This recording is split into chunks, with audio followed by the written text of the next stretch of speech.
એ લાંબો ડગલો મૂછ વાંકડી સિરે પાઘડી રાતી મોટા મોટા બોલ બોલું હું છેલ છબીલો ગુજરાતી એ રંગલી ક્યાં રહી ગઈ આવને એ આવી હો આવી હે લાંબો ચોટલો કમર બાંધડી સિરે પાઘડી રાતી મોટા મોટા બોલ બોલું હું છેલ છબીલી ગુજરાતી ભાઈ છેલ છબીલી ગુજરાતી આજે અમે તમને ધોરણ 8 માં સામાજિક વિજ્ઞાનમાં 5મો પાઠ વિશે જણાવીશું તે તમે ધ્યાનથી સાંભળજો પાઠનું નામ અંગ્રેજ શાસન સમયની શિક્ષણ અને સમાજ વ્યવસ્થા પ્રારંભિક શિક્ષણ વિશે આપણને ગાયત્રી જણાવશે ભારતમાં શિક્ષણની સ્થિતિ ભારતમાં અંગ્રેજોના આગમન પહેલા ભારતમાં શિક્ષણની આગવી પદ્ધતિ પ્રચલિત હતી. એ સમયે શિક્ષણાર્થી સંસ્થાને ગામઠી શાળાઓ, પંડ્યાની શાળાઓ અને ધૂળિયાની શાળાઓ તરીકે ઓળખાતી. એ સમયે ઔપચારિક શિક્ષણની વ્યવસ્થા ન હતી અને ગામના જાહેર સ્થળ, વડ કે અન્ય વૃક્ષના છાંયડામાં શાળાને બેસાડવામાં આવતી અને નિશ્ચિત અભ્યાસક્રમ કે પાઠ્યપુસ્તક અને તાલીમી શિક્ષકની વ્યવસ્થા પણ ન હતી.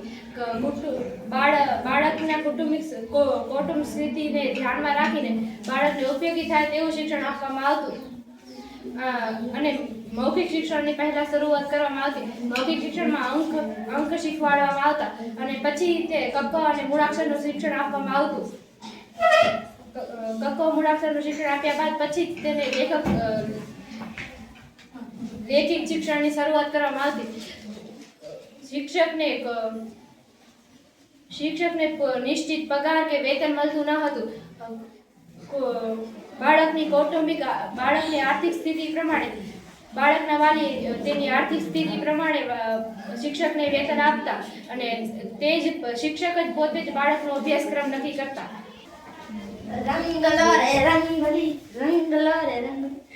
આપણા અને ગાયત્રીબેને ભારતમાં શિક્ષણની સ્થિતિ વિશે જણાવ્યું. જોયું તે રંગલી? હા જોયું. હવે આપણને પ્રારંભિક શિક્ષણની વ્યવસ્થા વિશે નૂતનબેન જણાવશે. પ્રારંભિક શિક્ષણની વ્યવસ્થા ભારતમાં પશ્ચિમી ઢબે શિક્ષણ આપવાની શરૂઆત ભારતમાં આવેલા વિદેશી પ્રજાએ કરી તેમ કહી શકાય. ભારતમાં સૌપ્રથમ શિક્ષણ આપવાની શરૂઆત વિલિયમ કેરેસ કોલકાતા પાસે આવેલા શ્રીરામપુરમાં ઈસવીસન 1789માં કરી. તે સંસ્થામાં સંસ્કૃત, બંગાળી, મરાઠી, હિન્દી, વ્યાકરણ વગેરેનું શિક્ષણ આપવામાં આવતું. શ્રીરામપુરમાં તેના જ સાથીદાર માસમેન અને તેમના પત્ની કન્યા શાળાની સ્થાપના કરી. આ રીતે મિશનરી પ્રવૃત્તિ સાથે સંકળાયેલા અંગ્રેજોએ બંગાળમાં શિક્ષણ વ્યવસ્થા શરૂ કરી. આ રંગલી તું તો હાવ ડડસ રહી, અંદર આવને. એ આવી હો આવી હું લેવ પેલા ભારતમાં અંગ્રેજોએ કેટલી સારી આપણા માટે સુવિધા કરી આપી. હવે આપણને પ્રાથમિક અને માધ્યમિક શિક્ષણ વિશે ચેતના જણાવશે. તે આપણે ધ્યાનથી સાંભળીશું. માધ્યમિક શિક્ષણ, પ્રાથમિક અને માધ્યમિક શિક્ષણ વિશે હું તમને થોડુંક સમજાવું. ઈસવીસન 1813ના સંધિધારા ખ્રિસ્તી પાદરીઓએ ઈસવીસન 1813ના સંધિધારા ખ્રિસ્તી પાદરીઓ દ્વારા સંસ્થા સ્થાપન શરૂ કરી. ઈસવીસન 1882ના હન્ટર કમિશનર પ્રાથમિક અને માધ્યમિક સંસ્થા સ્વરાજ્ય વિચાર કર્યો, જેનાથી શિક્ષણનો પણ વ્યાપ વધે. ઈસવીસન 1812ના ગોપાલકૃષ્ણ ગોખલે ફરજિયાત અને પ્રાથમિક શિક્ષણનો કાયદો ઘડવાનું સૂચન કર્યું, જેનાથી પ્રાથમિક શિક્ષણનો પણ વિકાસ થયો. આમ ભારત શિક્ષણ અંગે ઘણું પછાત રહ્યું. ઈસવીસન 1813ના નીતિપત્ર ખરીદો દ્વારા ભારતમાં સંસ્થા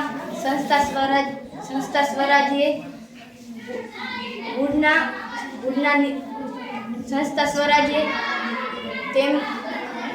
તેમને બહુ પછાત રહી. એલેક્ઝાન્ડર દસનામના પાદરીએ બાદમાં પાશ્ચાત્ય શિક્ષણ આપી શાળાઓ સ્થાપી. ઈસ્ટ ઇન્ડિયા કંપની વિલિયમ બેન્ટિકના સમયમાં 1833ના ક્રાંતિકાળ અંતર્ગત પાશ્ચાત્ય શિક્ષણ આપવા તરફ અગ્રેસર થઈ. પરિણામે 1835માં અંગ્રેજી કેળવણીનો પ્રારંભ થયો. ભારતમાં અંગ્રેજી શિક્ષણ શરૂ કરવાનું શ્રેય વિલિયમ બેન્ટિકના ફાળે જાય છે. એ રંગલી, આ પ્રાથમિક અને માધ્યમિક શિક્ષણ વિશે આપણને આટલું બધું જણાવ્યું. તને કાંઈ આવડે હે?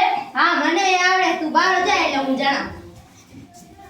ઉચ્ચ અને ટેકનિકલ શિક્ષણ વિશે હું તમને જણાવીશ. ભારતમાં અંગ્રેજોનું સ્થાપન સ્થાપ્યા બાદ પાશ્ચાત્ય ઢબે ઉચ્ચ શિક્ષણની ક્રમશ શરૂઆત થઈ.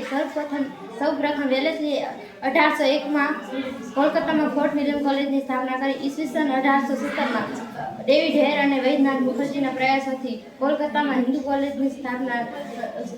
કોલેજ સ્થપાઈ, જેમાં ભારતીય ભાષાઓ, અંગ્રેજી, ગણિત, ઇતિહાસ, ભૂગોળ અને ખગોળશાસ્ત્ર જેવા વિષયો શરૂ કરવામાં આવ્યા.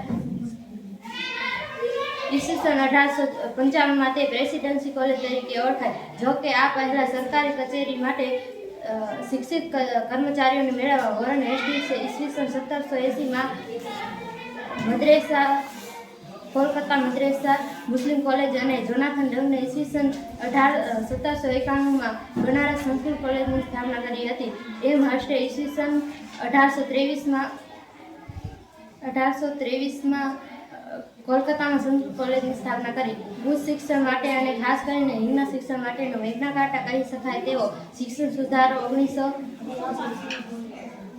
ઈસવીસન 1854માં ઉડના ખરીદાથી થયો. તેણે ખાસ કરીને દરેક પ્રાંતમાં યુનિવર્સિટીઓની સ્થાપના કરવા, અલગ શિક્ષણ ખાતાની રચના કરવા, સરકારી કોલેજો અને શાળાઓની જાળવણી કરવા, ખાનગી શાળાઓને સરકારી અનુદાન આપવા અને શિક્ષકોની તાલીમ માટે તાલીમી સંસ્થાઓ શરૂ કરવા, ધંધાદારી કે વ્યવસાય માટે શિક્ષણનો વ્યાપ વધારવા, દરેક તાલુકામાં પ્રાથમિક અને માધ્યમિક શિક્ષણની સ્થાપના કરવા અને સ્ત્રી શિક્ષણને ઉત્તેજન આપવા ભલામણો કરી. તેની સાથે શિષ્યવૃત્તિની પણ જોગવાઈ કરી. ઈસવીસન 1854ના ઉડના ખરીદાને કારણે શિક્ષણ નિયામકની નિમણૂક અને અલગ શિક્ષણ ખાતું શરૂ થયું. કોલકાતા, મુંબઈ, મદ્રાસ અને મદ્રાસમાં લંડન યુનિવર્સિટીના નમૂના પ્રમાણે યુનિવર્સિટીની સ્થાપના થઈ. આ પછી ભારતમાં 1882માં પંજાબ અને અલ્હાબાદમાં યુનિવર્સિટીની સ્થાપના થઈ. મુંબઈમાં ઈસવીસન 1844માં એલ્ફિડન્સ કોલેજની સ્થાપના થઈ.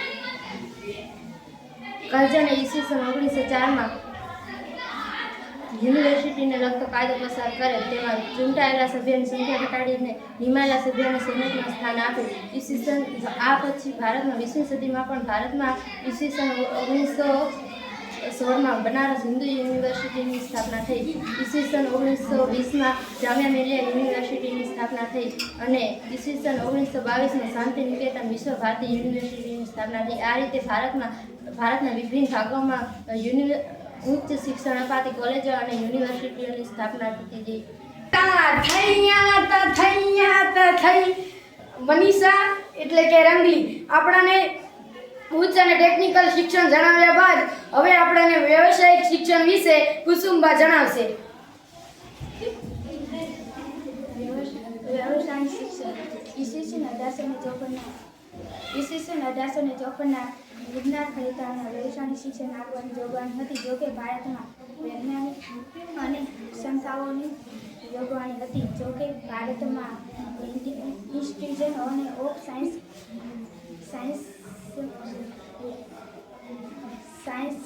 ટેકનોલોજી ઓફ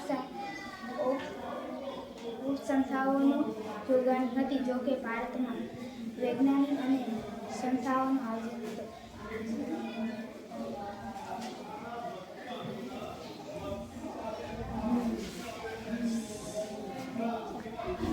શિક્ષણ ઈસવીસન 1854ના વિજ્ઞાન ખરીદામાં વ્યવસાયિક શિક્ષણ આપવાની જોગવાઈ હતી. જોકે ભારતમાં વિજ્ઞાન ખરીદામાં વ્યવસાયિક શિક્ષણ આપવાની જોગવાઈ હતી. જોકે ભારતમાં કેન કોલેજ અને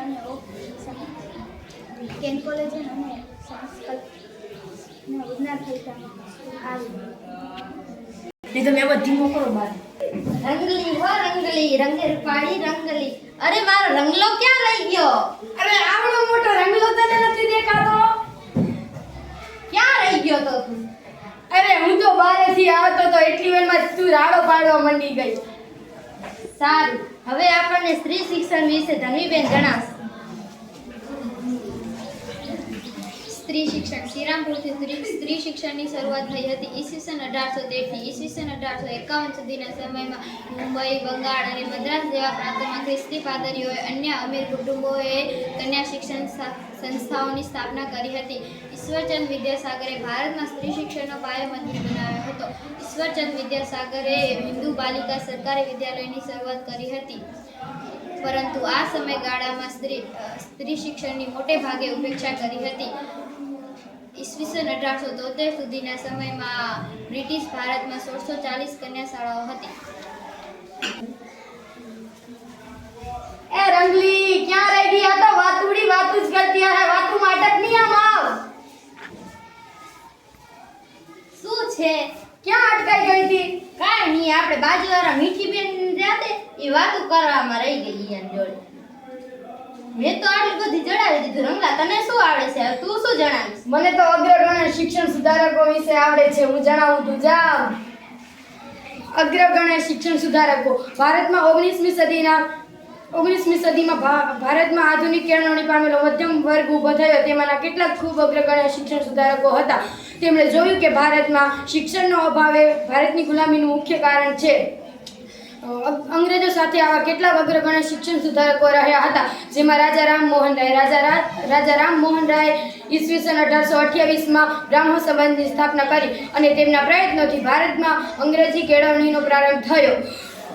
એવા જ બ્રાહ્મણ સમાજના ઈશ્વરચંદ્ર વિદ્યાસાગરે બંગાળમાં ઈસવીસન 1849 થી 50 સુધી પ્રયત્ન કરતા રહ્યા અને તેમના પ્રયત્નોથી બંગાળમાં ફક્ત છોકરાઓ માટે જ નહીં પરંતુ છોકરીઓ માટે પણ શાળાઓ સ્થપાઈ ગઈ. મહારાષ્ટ્રમાં જ મહાદેવ ગોવિંદ રાનડે અને તેમના પત્ની રમાબાઈ રાનડેએ કન્યા શાળાઓ અને વિધવાઓ માટેની શાળાની સ્થાપના કરી. એવી જ રીતે મહારાષ્ટ્રમાં જ એવા જ અગ્રીમ નેતા જ્યોતિરાવ ફૂલે અને તેમના પત્ની સાવિત્રીબાઈ ફૂલેએ સ્ત્રીઓની કેળવણી અને વિધવા માટેની કેળવણીની શરૂઆત કરી. મહારાષ્ટ્રમાં જ મહર્ષિ કર્વેએ ઈસવીસન 1916માં સ્ત્રીઓ માટે અલગ યુનિવર્સિટીની સ્થાપના કરી. આજે આ યુનિવર્સિટી SNDT તરીકે કાર્યરત છે. હરકુંવર શેઠાણીએ 1850માં છોડીઓની નિશાળ નામે કન્યા શાળાની સ્થાપના કરી અને સર સૈયદ અહેમદ ખાએ 1875માં કાંગડી ગુરુકુળની શરૂઆત કરી. સ્વામી શ્રદ્ધાનંદે ઈસવીસન 1901માં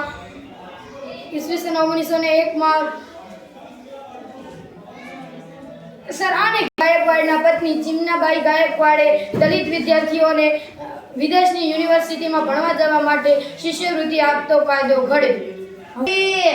જોયું મેં કેવું જણાવ્યું? અરે વાહ રંગલા, તું તો મારા ભેગા રહી મારા જેવો ડાયો થઈ ગયો લે. હવે આપણને મહાત્મા ગાંધીના શિક્ષણ અંગેના વિચારો વિશે ડેન્સીબેન જણાવશે. મહાત્મા ગાંધીના શિક્ષણ અંગેના વિચારો. સ્વતંત્ર સંગ્રામની સાથે સાથે મહાત્મા ગાંધીએ ઈસવીસન 1920માં ગુજરાત વિદ્યાપીઠ અમદાવાદની સ્થાપના કરી અને જામિયા મિલિયા ઇસ્લામિયા યુનિવર્સિટી દિલ્હી તથા અલીગઢ યુનિવર્સિટીની સ્થાપના તેમની પ્રેરણાથી ગઈ. મહાત્મા ગાંધીએ સ્વતંત્ર સંગ્રામની સાથે સાથે ઈસવીસન 1936માં વર્ધા શિક્ષણ યોજના મહાત્મા ગાંધીએ સ્વતંત્ર સંગ્રામની સાથે સાથે શિક્ષણ પર જ પણ ભગીરથ કામ કર્યું હતું. તેમની શિક્ષણ યોજના ઈસવીસન 1936માં વડા શિક્ષણ યોજના તરીકે જાણીતી છે. ડૉક્ટર ઝાકીર હુસૈનના વડપણ હેઠળ તેમણે એક શિક્ષણ સમિતિની રચના કરી હતી. તેમના મતે સાક્ષરતા એ શિક્ષણનો અંત કે પ્રારંભ નથી, તે તો માત્ર એક સાધન છે. ગાંધીજીએ પાશ્ચાત્ય શિક્ષણની સામે નહીં તાલીમ, બુનિયાદી શિક્ષણ, વરદાન શિક્ષણ, પાયાની કેળવણી, ઉદ્યોગ શિક્ષણ વગેરે શૈક્ષણિક વિચારોને અમલમાં મૂક્યા. ગાંધીજીનું માનવું હતું કે પ્રાથમિક શિક્ષણનો અભ્યાસક્રમ 7 વર્ષનો હોવો જોઈએ, જેમાં વિદ્યાર્થીને વિભિન્ન વિષયોનું સામાન્ય જ્ઞાન અને ક્રમશઃ હુનર શીખવું જોઈએ. ઊંધી જ રહી, ઊંધી જ ફૂદેડી ફરશે. આપણાને આટલો જાણેમાં મકાઈના ડોડા ખાવાની મજા આવી ગઈ હો. હવે રવિન્દ્રનાથ ટાગોરના શિક્ષણ અંગેના વિચારો વિશે આપણને સવિતા જણાવશે. કવિવર અને ગુરુદેવથી વિખ્યાત થયેલા મહાન સાહિત્યકાર રવિન્દ્રનાથ ટાગોરે બંગાળમાં પોતાના વિચારો પ્રમાણે તેમણે શિક્ષણ સંસ્થાની સ્થાપના કરવાનો પ્રયત્ન કર્યો. રવિન્દ્રનાથ ટાગોર પ્રખર પ્રકૃતિવાદી હતા. વિદ્યાર્થીઓમાં ભારતીય વિચારધારાનું અને સાંસ્કૃતિક તત્વનું જ્ઞાન હોવું જોઈએ તે મતના હતા. તેઓ માનતા કે શિક્ષકની કઠોર સ્થિતિમાંથી બાળક મુક્ત હોવું જોઈએ. તેમણે ઈસવીસન 1901માં શાંતિનિકેતનની સંસ્થાની સ્થાપના કરી. તેમના વિચારો પ્રમાણે તેમણે શિક્ષણ સંસ્થાની શરૂઆત કરી. એ સંસ્થા આગળ જતા શાંતિનિકેતન વિશ્વ ભારતી યુનિવર્સિટી તરીકે વિખ્યાત હતી. એ રંગલા કેટલું બધું જાણવા મળ્યું, જોયું તે? હવે આપણને અંગ્રેજ શાસન દરમિયાન સામાજિક સુધારા વિશે કોણ જણાવશે, ખબર છે તને? અરે મારા મગજમાં તો પણ ભૂલી ગયો. તું તારા મગજમાં ખૂટો જ ભર્યા રાખજે, તું કાંઈ હાવ નાખતો જ નહીં. એના વિશે આપણને દક્ષાબેન જણાવશે. અંગ્રેજી શાસન દરમિયાન સામાજિકના સુધારા. ભારતમાં અંગ્રેજી શાસન સ્થપાયું તે માનવતાના વિરોધી અને વ્યક્તિગતના વિકાસને રૂજતા હતા. 19મી સદીના કેટલાક મહાન સુધારકોએ ભારતમાં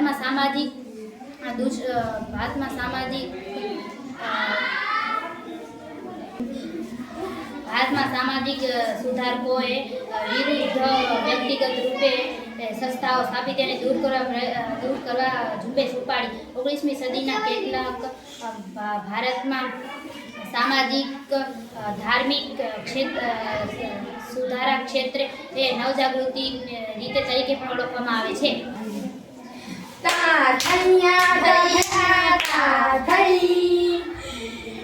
જોયું રંગલી, આપણે પ્રાથમિક અથવા માધ્યમિક શિક્ષણમાં ભણ્યા હોત તો આપણે અત્યારે કંઈક મોટા ઓફિસર હોત. આપણા નસીબમાં જ નહીં, આપણે તો રંગલા રંગલી બન્યા, બીજું શું. હાલો.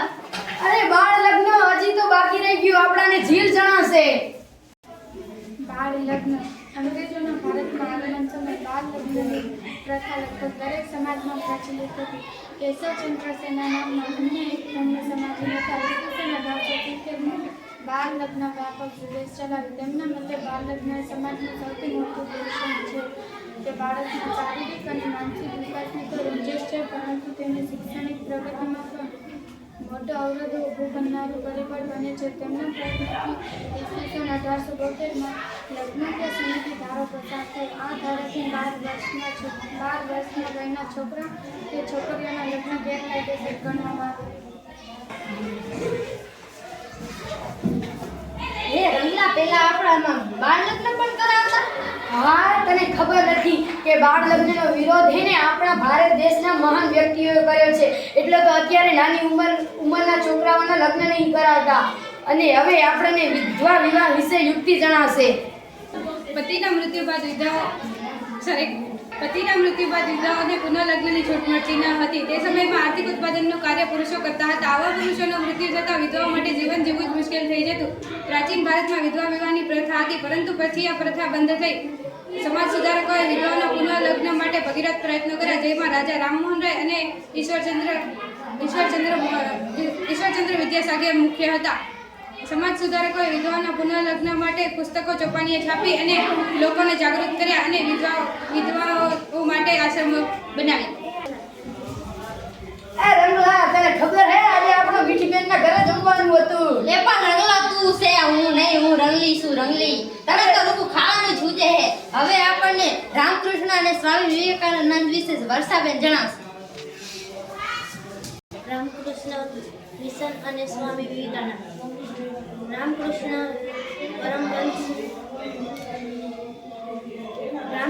પરમહંસ કોલકાતા દક્ષિણે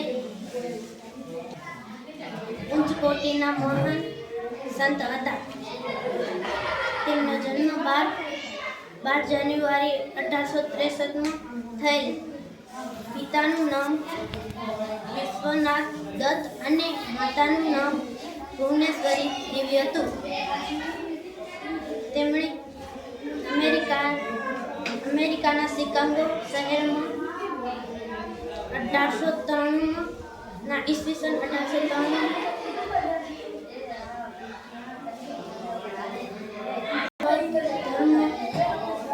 સંમેલનમાં ભાગ લીધો.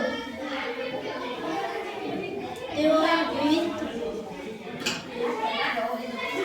વિવિધ દેશોમાં પ્રવાસ કર્યો અને ભારતીય સંસ્કૃતિના પ્રચાર પ્રસાર શરૂ કર્યો. મોઢે ગયો હું છો રાજી. આ શું થયું વળી? અરે હવે આ છેલ્લો જ વધ્યો સ્વામી વિવેકાનંદનો ઉપદેશ. તને ખબર મીઠી બેનના ઘરે જમવા જ જાય છું તો તેમાં વળી શું તું રાજી થઈ? હું શું બનાવ્યા તને ખબર હે? શું બનાવ્યું? અરે હું મોતીજીના લાડવા બનાયા હે. રહી ગયા તું ખાધા વગર ભૂખડો. હા હવે સ્વામી વિવેકાનંદનો ઉપદેશ જાણીશું. તેમણે તે સમયના પ્રચલિત સામાજિક દૂષણો તથા ધાર્મિક ક્રિયાકાંડોનો સખત વિરોધ કર્યો. તેમણે સમાજ સેવા અને સમાજ સુધારણાનો ઉપદેશ આપ્યો. તેઓ સ્પષ્ટ માનતા હતા કે જે ધર્મ કે ઈશ્વર વિદ્વાના ઘૂસી શકે નહીં અથવા નિરાધાર બાળકોના મુખમાં રોટી ટુકડો મૂકી શકે નહીં. જે ધર્મ કે ઈશ્વરમાં હું માનતો નથી. તેઓ કહેતા કે પહેલા અન્ન પછી ધર્મ. તેઓ મનુષ્ય માત્રમાં પણ ઈશ્વરના દર્શન થતા હતા. તેમના મત મુજબ માનવ સેવા એ જ પરમેશ્વર છે. ફરી હું છો રાજી કેમ કે અત્યારે આપણું ભવાઈ રૂપ આ નાટક પૂરું થાય છે. હવે હાલો હવે જમવા જઈએ. મીઠી બેનના ઘરે